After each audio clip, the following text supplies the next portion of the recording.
Okay. So my name is Courtney Jarecki. I'm out here in Milton, Vermont, and I have been working with the district on their social media presence since the start of Caroline's term. And I've been managing the Instagram and the Facebook pages for the district, creating all that content. And Caroline just announced that the district is offering up to $400 USD money in grants for each club to help with their social media presence, training, individual strategy development, or anything like that. So if you haven't done so already, you can fill out the form and send it to Caroline, and you can start um, getting that kind of very club specific training in process. So this training we've done it 3 times already. This will be the 4th time. This is kind of the open session. And what I'm going to review is mostly Facebook strategy or best practices, some strategy, content creation, and engagement, and then a little bit of Instagram. So I created this specific training based on a survey that was sent to every club president, and I think some members as well, about how they use social media for both their club and their personal lives and what they wanted to know. So these were the main topics that people wanted to know in the district at the time, which I believe we did that in September, October. And so that's what I created this training on. So please feel free to interrupt at any time. You can ask questions. You can ask questions that are specific to your club. Those are totally welcome. And if I can't answer them, I will try to get you the answer. So I've been doing social media since 2011, and I've really enjoyed working with Rotary. It's just so nice to see how the different clubs do their good work and how they're trying to grow their clubs and also just have more engagement on social media. So it's been a lot of fun. So the thing about social media is that social media is social. So that means you want to not only tell a story, but you want to engage with your audience. So it's a two-way conversation, ideally. So you're posting content up there on Facebook for your club about fundraising events that you're doing, or resources for your community, or you're looking for volunteers, or you're recruiting new members. And when someone is commenting or liking, you want to reply to that. You want to encourage that conversation. And that's the engagement part that everyone's looking for on social media.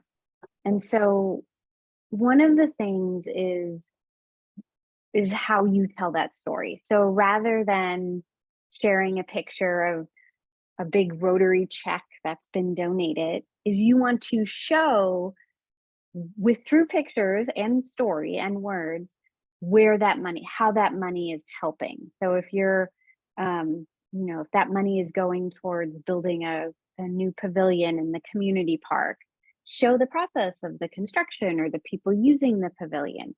Talk about how that money was raised. Show the families and children benefiting from that. And that's much more impactful than a group photo, which is still a wonderful thing, but you want to show that story to get people's attention. One of the things that Caroline talks a lot about is recruitment. So how are you recruiting new members into your club? And social media has been kind of identified as a way for the district to do that, is to bring those younger people in, or different people that Rotary may not have normally reached. And so that's why we're really talking about the community posts and the sharing of those stories and those good work on social media. each club meets regularly, whether it's on Zoom or a hybrid or in person, and taking photos of those meetings, doing a little video, posting them on social media. That's a great way to show what you're doing. And then really at every club, at every meeting, reminding your members to participate in social media, teaching them how to comment and share and engage on these pages is going to go a long way. And I'm myself a part of a professional networking group, and I'm in charge of, I volunteer, doing their social media. And it's like once a month, I'm up there just reminding everyone what to do and how to do it, because we all need reminders for things maybe that we don't know how to do or that we're uncomfortable with. So you definitely want to keep reminding people to check out the page and teach them how to do that. And just really asking questions. That's this last thing about asking your audience. What is it that they want to see about Rotary? What do they love about Rotary? What was their first Rotary experience? Just trying to start those conversations. And while we all experience social media as fast, it's just like any other marketing. So it's going to take time. So there's going to be like at least 6 months ramp up of you doing this consistently, creating this content, putting that out there, asking these questions, teaching your club members to engage before you really start seeing those numbers increase. And that's just part of any kind of marketing. Any questions about that at all?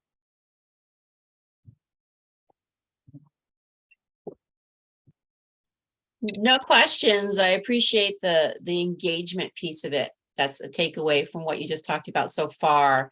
That I think we're pretty good about putting posts out there, but we don't necessarily ask for comments back, or are good maybe about people, if someone comments on an event, us responding to that. So that's a good takeaway. Yeah, awesome. It's so important because there's nothing set it and forget it with this kind of stuff. So it is about like going back and checking, and then also just drawing people out. And the more people that comment, the more it's called social proof. So then people are more likely to then also comment because they see other people doing it. It's just human nature. So one of the big questions or points that came up in the survey was about content creation. And when I say content creation, I mean getting a picture, writing the copy, writing the caption, and posting it. And so Facebook has, if your club has Instagram, you can connect it to the back end of Facebook. And in back there's something called Creator Studio, and you can schedule posts out for your club. And I definitely recommend doing this. So you can pick a day, every other week, and you post 2 to 4 times a week on your Facebook page, say, and that's all scheduled, and you don't have to think about it. You don't have to do it in the moment. It's kind of like, I would always say, like back when Blockbuster was a thing, and you'd go and you'd have all these movies in mind, and then you'd go there and you couldn't even remember what movie you want to watch, and you had no idea what to do. So scheduling posts is kind of like that. It takes the pressure off. It's there. You don't have to worry about it. And you can do that all for free in Facebook. And, I work in social media all day long. And so my biggest recommendation is to do it on your desktop or your laptop versus your phone as much as possible. It's a lot easier to use on the desktop for the most part. And you just have a better view of things. And sometimes on the phone, you can't catch spelling errors as easily, or you might accidentally hit another button. So doing the scheduling on the desktop or laptop is definitely a good idea. Instagram does limit some features on desktop. So for some cases, you do have to use the phone for that, but most clubs just have Facebook. So I do have a question about scheduling events. Were you going to cover that later, or is it a good time now? we could talk about it now. Yeah, let's do it. Okay. We have had issues with, not me personally trying to schedule an event, but when we were trying to put an event on Facebook, and it's been limiting, saying you can't put the event out there 2 weeks before the event is actually scheduled to happen. But yet, when you look at other people's events on Facebook, people don't have those limitations. People will put events out there a month in advance, and so people can like and share and say that they're interested in going. Have you ever run into that before? I haven't personally. Is that something that happens every time you try to do it more than 2 weeks out? I'd have to double check. We have the structure of the Okay. person who has been trying to do that for specific events isn't here today. His name's PJ, and he's told me that he's run into that limitation. So I'll be curious to see if there's an answer to that. He thought maybe it's because it was a nonprofit, or like, but I see nonprofits do events way more than 2 weeks in advance. So I don't know what's happening there. Yeah. Okay. Let me do some research and also test it out. I don't tend to create a lot of events on Facebook, but the events that I have created have definitely been more than 2 weeks out, because that's what you want to do. You don't want Right. to post an event too close out. So I will get back to you, and I'll get my answer to Caroline, and she can send it off to you. Perfect. Before we part ways tonight, I'll make sure you have my email address so you can get back to me. Oh, okay. Well, yeah, go ahead and do that. You can drop it into the chat. That'd be fine. And people always ask, when should I post something, or how frequently? And really, you don't have to worry too much about that. There isn't an answer that's correct. So it really depends on who your audience is and when they're on Facebook and Instagram, because ideally you'd want to post when your audience is active on the platform. But it's such a small concern for a small club. So just go ahead and post, I'd say, between 2 to 4 times a week on Facebook. That will keep the algorithm happy, and don't worry about the time. What I have noticed with the districts page is that most weeknight evenings are when the followers of that page are online, and then mornings more on the weekends. So, and by evenings, it's like 6:30, 7 p.m., that kind.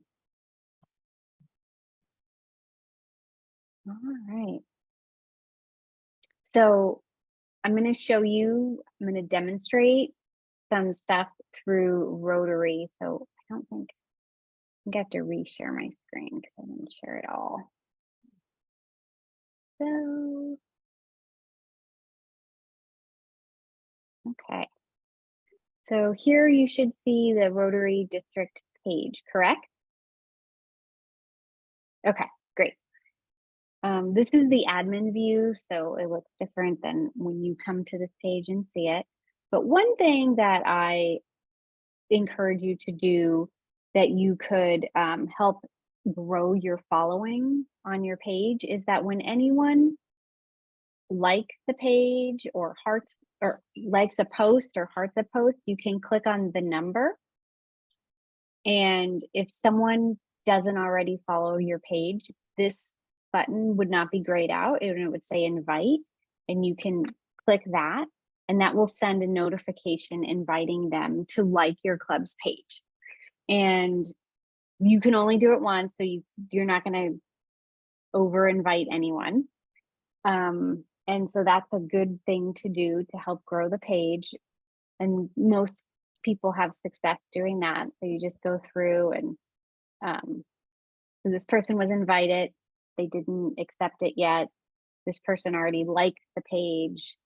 So that's a great way to grow the page. May I ask a quick question here about that feature? Yes. can you mass invite someone? Let's say your post for whatever reason got like 100 interactions with it, and instead of going to each one and hitting invite, is there a mass invite option there? Ooh, I don't think so. I think you have to do it manually. I've Thank you. never seen an option, yeah, like that. And one thing to note is that if you're actually manually inviting people to your club's page, it is helpful to add a little personal note, like, hey, this is that Rotary Club I was telling you about. There's lots of great community resources. It could be beneficial to follow this page, that kind of thing. Just a little note goes a long way. So each business page, which is what your club's pages are, has a news feed here. And depending on the updates of your page, it may look a little different than what this looks like. But all the businesses that the district is following is in the news feed. And so this can be a helpful way if you're following other pages in your community, businesses, nonprofits, events that you support, then what you can do is you can go to this news feed and you can see what the local food bank is posting, and you can engage with that post as your club. You can also share those posts to your club's feed. So it's how you kind of build that audience and build that engagement on Facebook. So here we're following Rotary International. If I were to like that, it would be through as the club, not as me, my own person.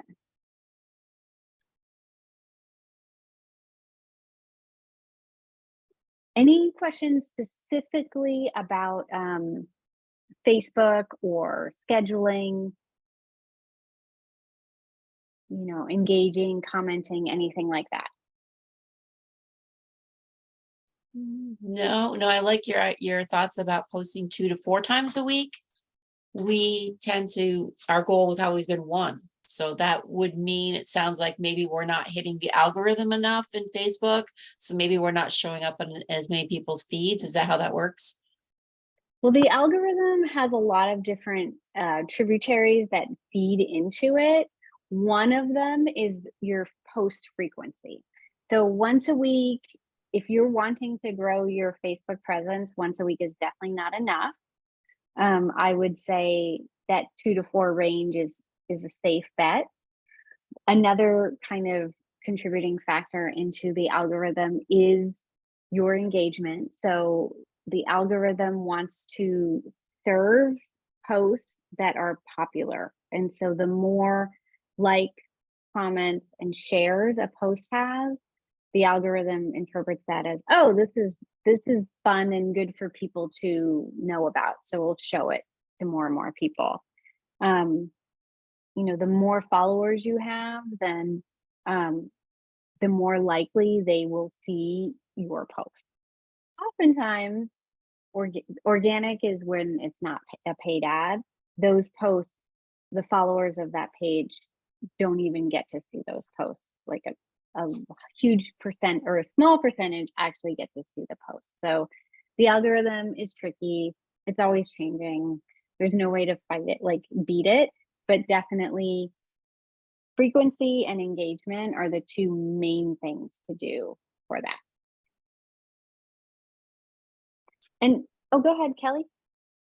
I just have a quick question with regards to engaging your current membership to get them on board in helping spread the word out, because we have a lot of older members, as I'm sure a lot of other clubs are, and some of the members don't know how to do it. For one, even though we can send them directions, it's still not being done.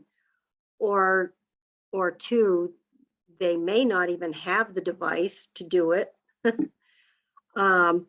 Or 3, just just the fact that they forget, or they're just not following up and helping spread the word. So what are the tools that you can arm us with to try to get them to engage Yeah. in this? Yes. So if they don't have Facebook, then they don't have Facebook. That's that. But at every meeting, do a hands-on group tutorial of what to do at this month or this week meeting. So take 3 to 5 minutes of the meeting, have people get their devices out if they have Facebook on their phone, and teach them, okay, this half of the room, we're going to check in to the meeting. And this half of the room, we're going to share a post, and just walk them through how to do it. So checking in means on their mobile phone, they can write a post on their personal page, like, hey, I'm at my Rotary meeting today. And then there's like a check button, and they can show where they are. So that's a good, and that connects that post to your club's page, and their personal network sees that. And so that's a good way to do it. And that's just that every club or meeting or every other meeting reminder. And then you teach them how to share a post. So, hands-on demonstration, everyone in the room is doing it. And then eventually that will all become a habit. So you can do checking in, sharing, commenting, engaging, and just keep cycling through all of that.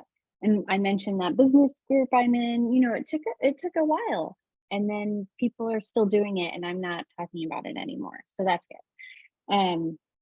But that's what I recommend if you have the time in your meetings to do that.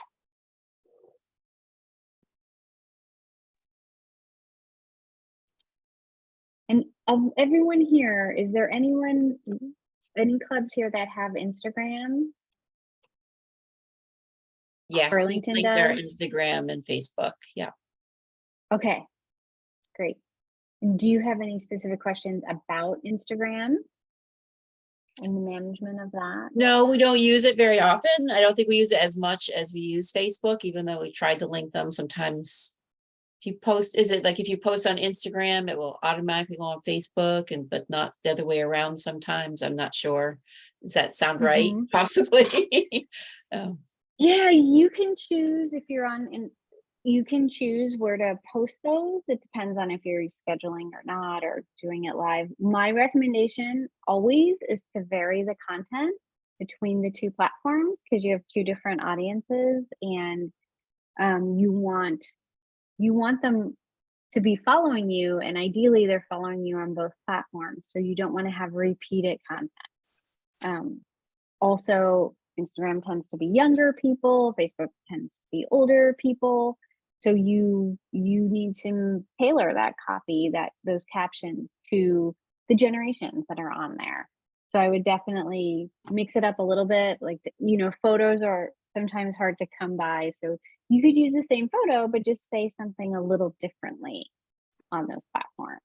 And if you look at the district, you'll see that like some posts are repeated on Instagram and Facebook.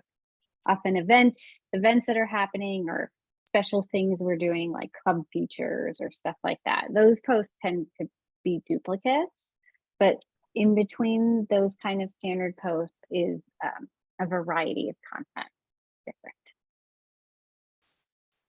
And also we have a Twitter account, which we use minimally, and we have not been using recently at all, more intentionally, because we weren't really sure about the whole Elon Musk thing.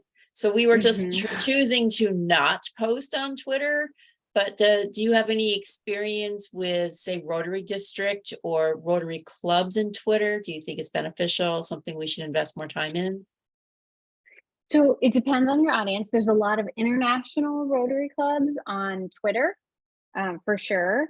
And I don't know if there are any district in our district that is active on Twitter. I know a lot of clubs some clubs do have Twitter accounts that haven't had posts or anything. Twitter's a whole different audience. And so for clients, when I manage their Twitter for businesses, it's more frequent posting usually. It's shorter, it's quicker. And so if you have the Twitter and you're not sure if you want to continue or what to do, or you're taking an Elon Musk break, then what I suggest is just making a tweet, pinning it to the top saying, hey, we're taking a break. We'll keep the page open, keep the account open, because you never know when you want to go back. But just a tweet there that says, check out Facebook instead, or go to Instagram instead. That's where we're suggestion. most at.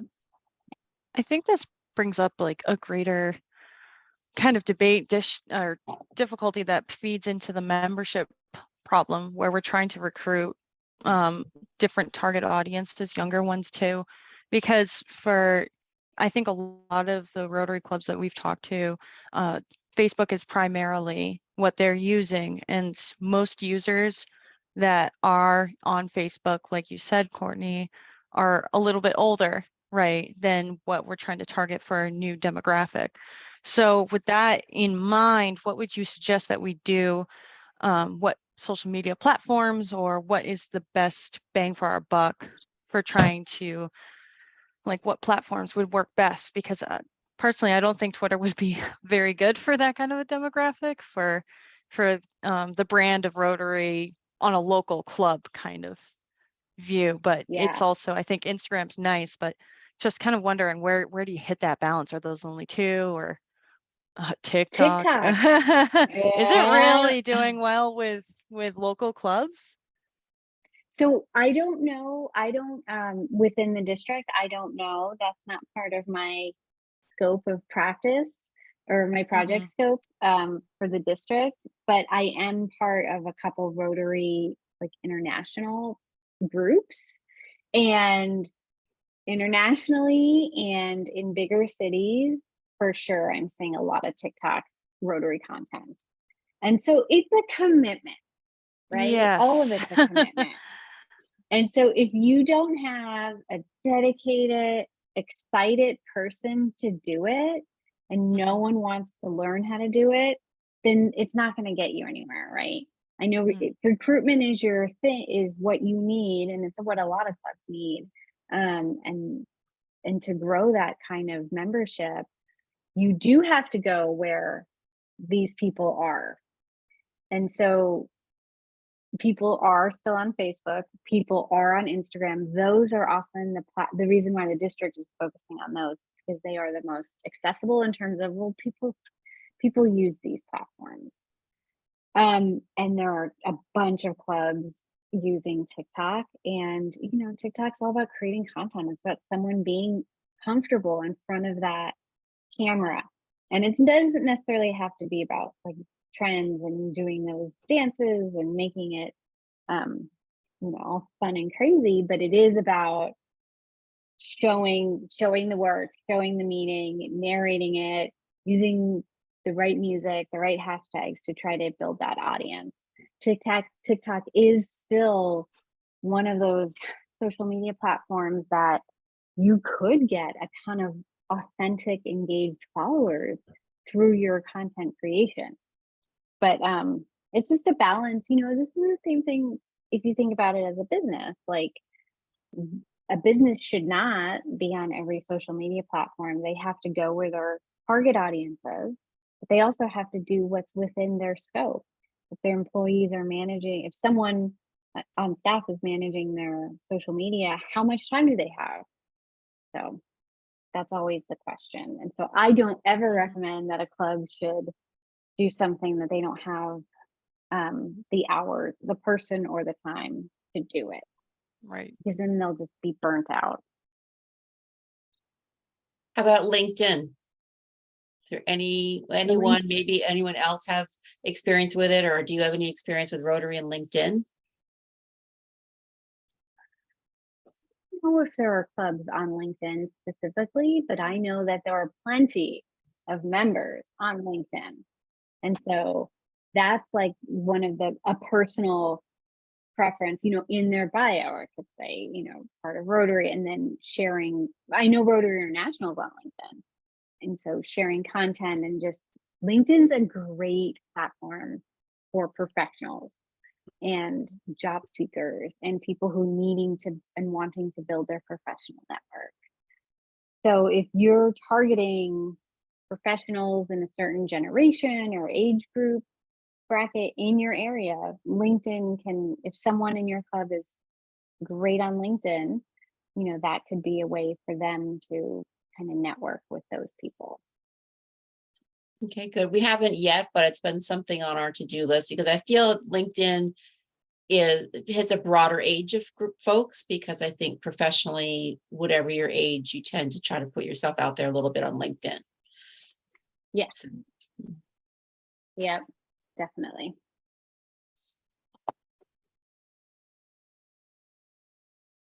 any other questions? Well, tell me a little, how would you define reels on Facebook? Because reels are, talk about reels. That was my last slide. So, okay. So reels are now any video on Instagram is called a reel. They're not called videos, they're called reels.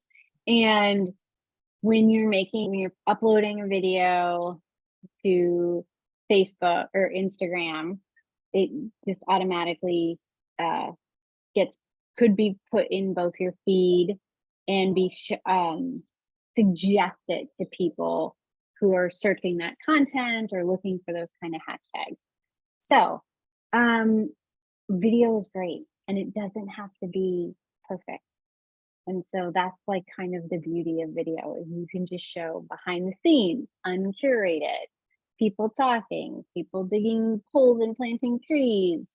And so video views on both platforms, Facebook and Instagram, are really big. On Instagram is the platform where you'd want to be using hashtags. And hashtags are, it's the pound sign and then no space, one word, multiple words. And so the people search on Instagram and other social media platforms, not so much on Facebook. People search hashtags when they're wanting something, whether it's shopping or a local town, restaurants, that kind of thing. So when you're using hashtags, you want to use something that is geographic, so local, your town name and state, and then also something that's specific to Rotary. So whether it's, your name of your Rotary club, or, good works, or something Rotary specific in the hashtag, that's good. And then also the hashtag could be whatever's in the video or the photo. So if it's, a fun run, it could be the name of that or something. So those hashtags are aggregates of content, and it gathers all the content that's using those hashtags. And so people who are searching on those hashtags can more likely find your post. So that's one of the ways that people who are watching reels discover new things and can discover the club.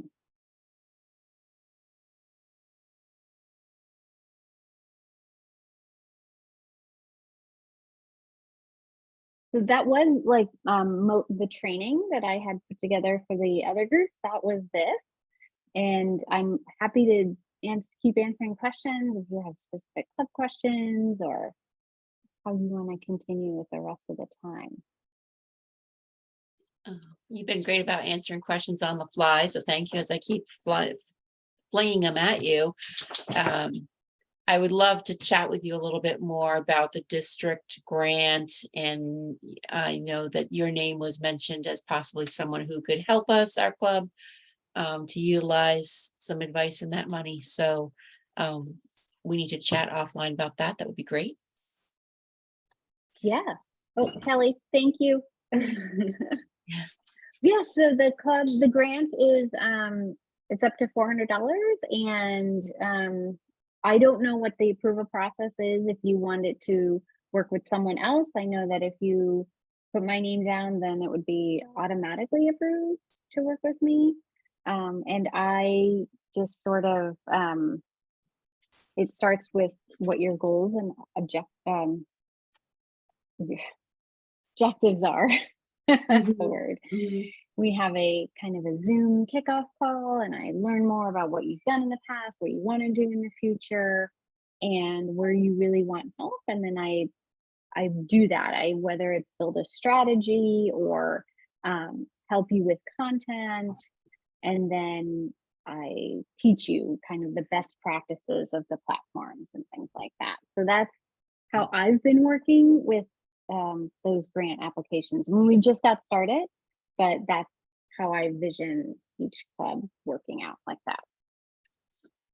And I don't know, I see 3 other faces on the call, and I don't know what the 3 of you do in your clubs for social media or how you structure it.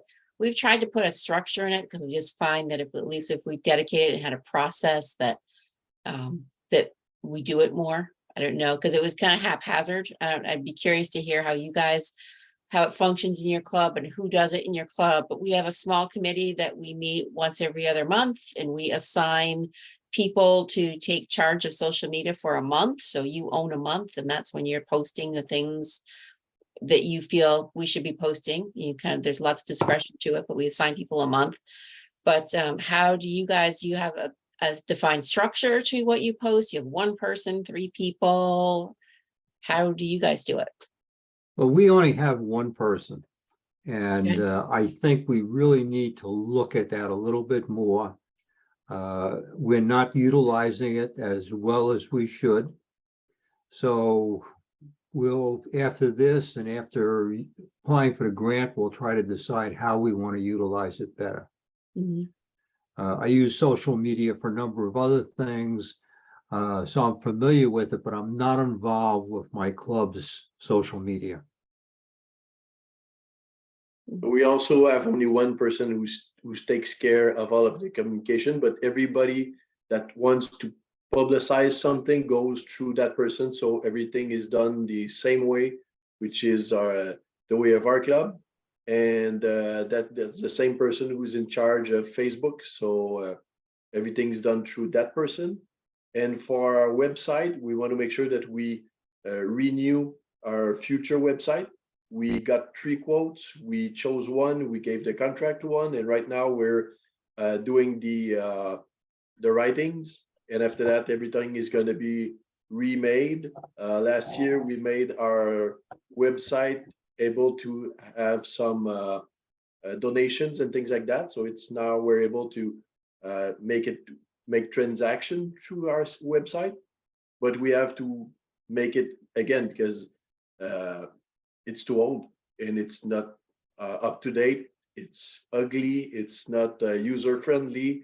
So that's why we went with 3 companies. We got 3 quotes and we chose 1, and they're working on it right now. And for Are you North, using Club Runner for your website? Club Runner, we have a link to go to Club Runner, but we don't use Okay. Club Runner. Got it. Okay. So we, Sim- through our website, we got a lot of other links for districts, for Rotary International, different committees and things like that. But it's, I think it's 3-4 years old, and we didn't make it alive as much as we could. So the next version is going to be more easy for us to post different events, change text and things like that. So the old platform isn't good enough for us. So that's why we're gonna have a 3rd party do the modification for us. Awesome. and then for North Conway, it's kind of similar. We have a website that we have created ourselves, but we also have the Club Runner website too. We're trying to get more member engagement with both things, and we also have our Facebook page. But since we're in a very local small town, we also are attacking from good old plain newspaper and putting events into there. So social media, but in a more traditional sense, of course, and that Yeah. works for us as well. We aren't as consistent as we should be in terms of the amount that we post. We can have multiple people post as North Conway Rotary Club as long as they have the password and username and the permissions for the account and everything. But mostly we just have 1 or 2 people that are doing the post regularly. Now, anyone can write up something that they'd like, and we do have a committee for public outreach.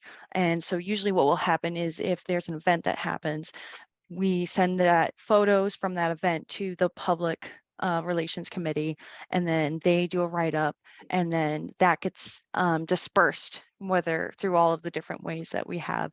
Our website is also not great. Our club runner is disastrous. But overall, much better place than we were 5-10 years ago. Absolutely. And we had a battle too, where one thing that's really important is continuity, because members come and go. And we had a problem where our old Facebook page, we tried to contact Facebook, tried to get them, because we lost the Wow.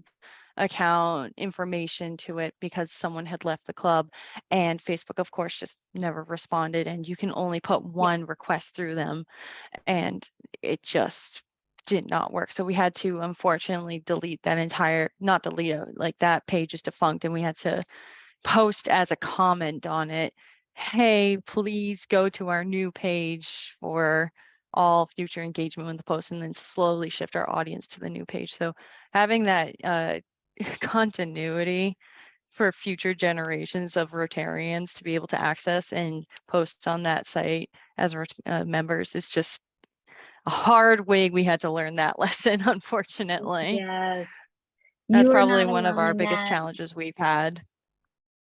Yeah, that happens. That happens to businesses all the time. An employee set it up, they don't have access, and they have to start all Right. over. So it is a hard lesson, and there's nothing Facebook will ever do for you in that situation. Yeah. So, yeah. Well, we are all volunteers, but we're all trying, right? So yes. Yes, totally. Yes. Are there any other questions? No. Well, thanks for spending this time with me this evening. And I am available. Let me put my email in the chat. Feel free to contact me if you have any questions at all. Yeah, and thank you for all of your work. Thank you. Thank you. Thanks to you, Courtney. All right. Thank Thank you very you. much.